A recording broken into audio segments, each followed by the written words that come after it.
Hello and welcome to the course. I'm your host today, Lee, and I'm speaking with Assistant Professor of Molecular Engineering, Po-Chun Hsu from the Pritzker School of Molecular Engineering. His research focuses on innovative dynamic materials for light and heat management.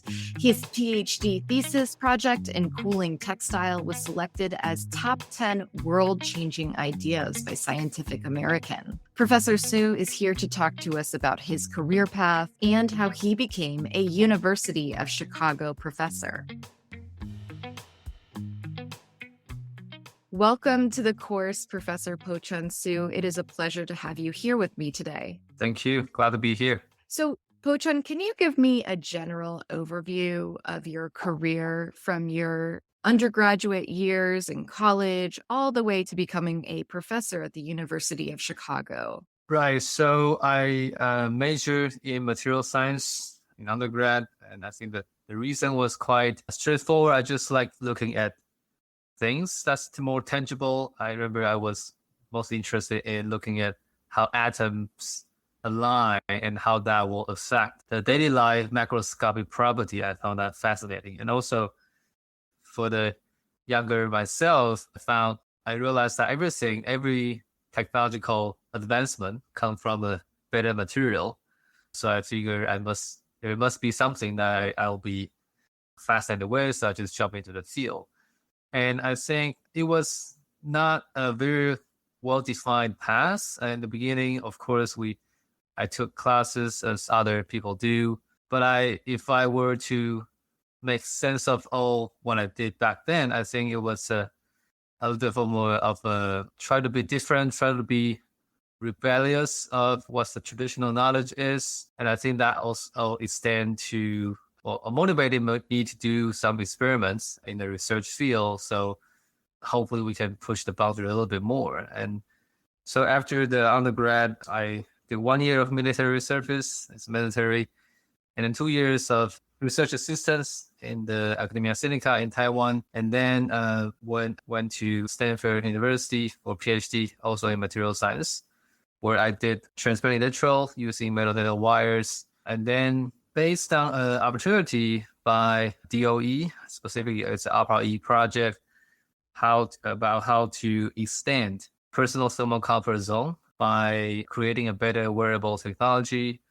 Therefore, we can, in principle, saving the energy of the building space heating and cooling. So basically, you can reduce the usage of those heater and cooler by localizing the heat management around people. So that drove me into this field of how to use light and how to manage those energy by new materials, and with a long-term goal of improving energy efficiency and sustainability. Now, there were a lot of support and I think luck that I got. It published a few good papers, and I were able to try out this faculty job, and here I am. So, Po-Chun, how did you explain what you do and what molecular engineering is to someone who doesn't know about it? Let's say, a 14-year-old or a 12-year-old who has no idea what molecular engineering is. Right. So I think molecular engineering is, first of all, I think engineering, it's applied science where you have a clear goal. But in order to achieve that goal, you look into the fundamental mechanism. Like if you want to fix a car, you better know how a car works.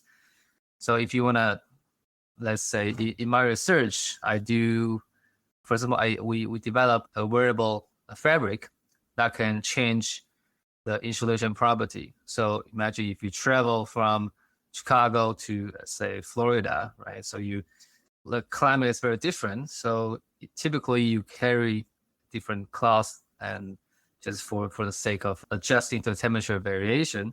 But imagine if you can just use your smartphone and to control how cool or how warm your jacket is. Say you don't need to carry that jacket anymore. And of course, that's more of a convenience perspective, but you can also imagine for, let's say, elder people or people with more vulnerable to temperature variation, people with high risk of heart attack, brain stroke, they are more successful temperature variation. So having this sort of automatic tuning of thermal property is key. And of course, that comes down to how we make those material a reality. And that comes down to how to design at a molecular level. Can you change the material completely just by, let's say, electrical Q? Can you use electrons and ions to transform the material from a cooling material to a warming material, and without changing the other properties, say the thickness, without changing the robustness, without changing the softness. So these are in a high level explanation of what my research and how molecular engineering plays a role in here. Thank you for that explanation. So, Po-Chun, I imagine, you didn't always think or know that you were going to be a molecular engineer or an academic. What did you want to be when you were young? So I think for a while I wanted to become a medical doctor, but then I just a little bit overwhelmed by the possibility of that, of the mistreatment.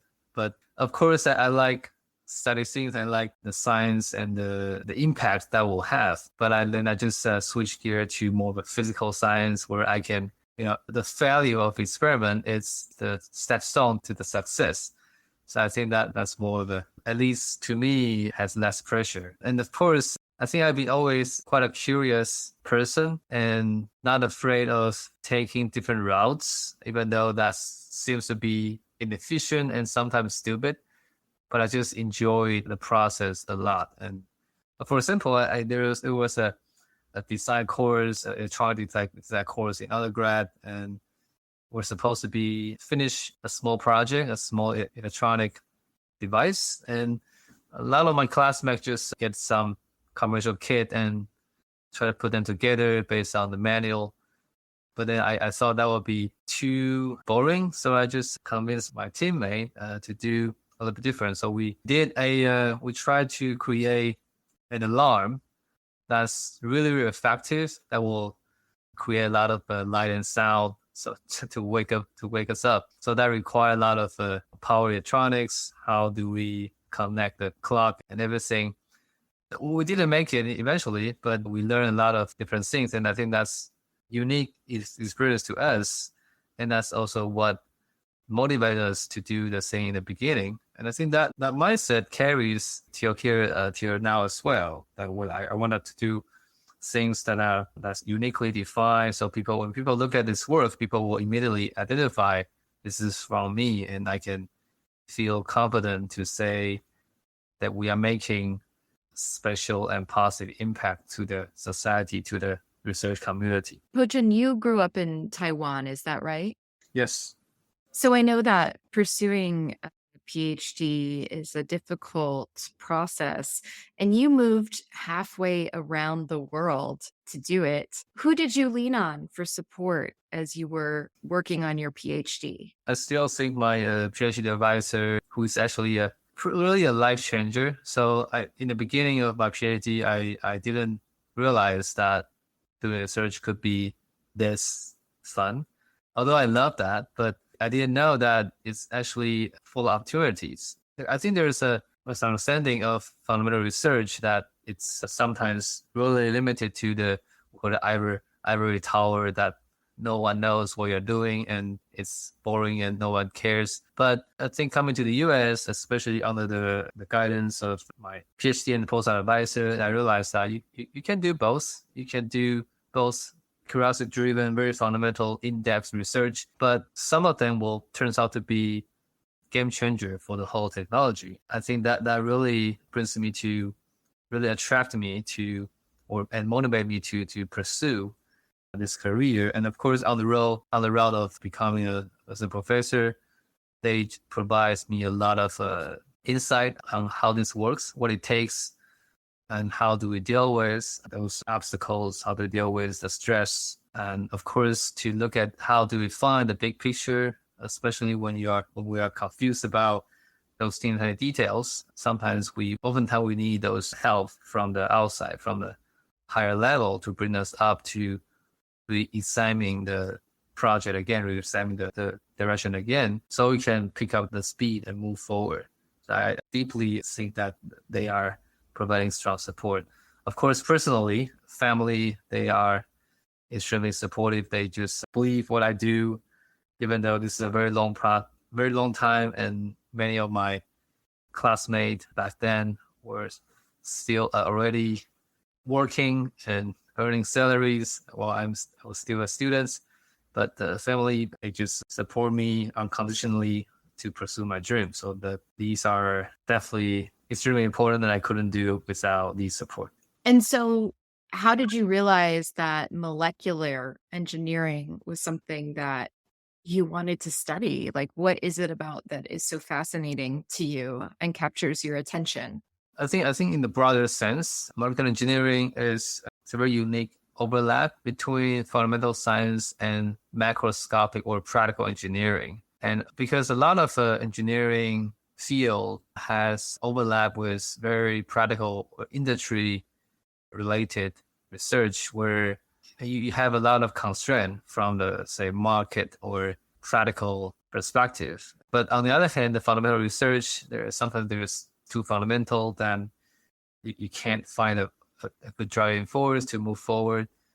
So I think molecular engineering is a good combination of these two. That we look at how atoms, how molecule works, and with a clear long-term goal of applying those to benefit the society, applying those to solve the next big global problems. I think that's what really fascinates me about molecular engineering. Were there any obstacles that you had to overcome? And how did you do that? Of course, there are many experimental failure. I think the 90% or 99% of the day, the routine is wake up with a clear experimental plan today and full of energy to do experiment, and then analyze the data and realize that it didn't work and very sad. And before going to bed, think very hard about what's happening and plan like another plan for tomorrow, and then finish and repeat it again. So I think these are part of the process. So I wouldn't call that obstacles. I think these are just very, very natural for research. I think the obstacle comes from something that, for example, the publishing process or grant writing process. There are something that we couldn't control that well, and then we kind of know what's going on, and we know that we need to improve way more. But then it's just a little bit different from doing pure science research. I think it took me a while to really cultivate other soft skills, and including communication, writing, those kind of things that when I was a student, when I had the privilege to just doing research without worrying about those things, I didn't understand. But I think we're doing better and better now. Hopefully it won't be an obstacle anymore. And Po-Chun, what are your goals for yourself beyond where you are now? Like, what is something that you'd like to achieve in your career? My overall goal is really to make positive impacts in any ways. I think the most efficient way or the most widespreading way is really to cultivate, to make the next generation of, for example, my students, my postdoc, to help them and to work together with them so they can carry on this kind of exciting research. That this impacts exponential. I think my ultimate goal is definitely to one day that I can have a lot of students and student, and we can all become a good academic family tree.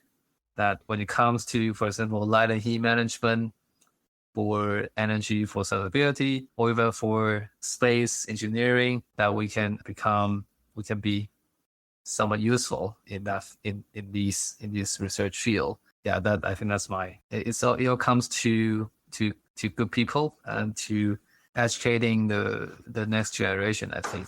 So, Po-Chun, what is the most fun part of being a professor? I think every day is very different. Every day it has the opportunity to see new things. That's really exciting. And the subgroup meeting where I talk to students. Well, they talk about their data and how we interpret those data. I think the moment, again, the aha moment where we found, yes, it works, and it's exactly as we expected. And I think that's really fun. And of course, getting publication in Hyper Journal is great. Getting grant is great. but I still love those moments the best. And so what is the least fun part of doing this job? Like, what is challenging or what don't you enjoy? I think again, I think there are things that we cannot prove. We cannot find a way to, let's say, do experiment and to prove that it's a little bit out of control. That's a little bit frustrating sometimes. But then for the sake of running a group and for the sake of recording more students and to answer the research question I want to answer, these had to be done. And there are some barriers I need to overcome to get that. So I think that those are not that fun, but again, hopefully I'll be good at that sooner or later. And what advice would you share for someone who is interested in following a similar career path? I realized I always boil down to the concept that I learned from a book by Jim Collins, Good to Great, because I thought that was just very, very universal. In the book, he says there's a Venn diagram with three circles. And of course, the overlap is what we should find and do. The first circle is what you feel most interested with. That's pretty obvious.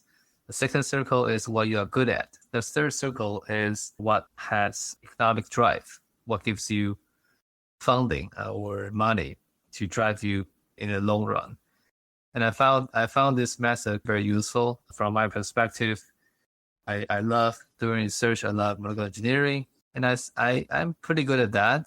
And of course, with the right project, with the right direction, there is a huge economic drive that can sustain my group, sustain my program for a long time. I think with this, and once we figure out these three circles, just focus on the overlap and just keep doing without worrying too much about other things. Because eventually, hard working will pay back in the long run. It's accumulative. It's really the slope that matters, not the fluctuation that matters. So there will be ups and downs, but really need to stick for a longer time, then we'll always see it pays off. So, Po-Chun, I know that you moved from Taiwan to the US to pursue your PhD, and now you have a career here. What has that been like? Moving away from your home country and starting a career in the US? First of all, Asia in general is more rigid and restrict in terms of the education. So when I first came to the US, I was amazed by how many degree of freedom that we can become, even as a PhD students. And I like the way people really think about, really have outside the box thinking all the time. I think that really fascinates me even now. So I think this is also the beauty of becoming a professor in the US, because we got great people and great thinking modes. And so I think in order to make some breakthrough and make some impact, that's necessary. Of course, there were some cultural shock in the beginning. For example, how come these people are so smart yet working so hard, doing things so efficiently? So there were a lot of things that I learned from them, and I think that's quite a privilege to work with brilliant people around me. Yes, and a lot of senior students, senior faculty member who provided me guidance along the road as well, which is not that common in where I came from. And so, Po-Chun, I want to end with this question, which is, what is the most fulfilling part of the work that you do? Of course, I would love to see one day that our research is being used by outside people, by the market, and really I can point to something saying this is originated in my lab. That would be great. Of course, that will take, I don't know, decades to become a reality. So I think another short-term fulfillment I can see myself will enjoy a lot is to see my students successful.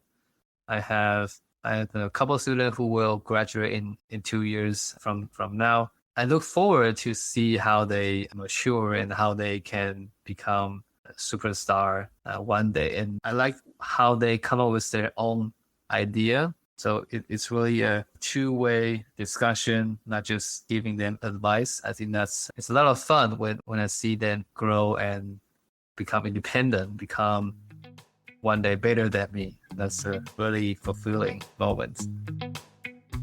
Thank you, Professor Po-Chun Hsu, for your time today. And course takers, if you enjoyed listening to today's interview, please check out the other ones. Leave us a comment, subscribe, follow, and share this episode with your friends and family.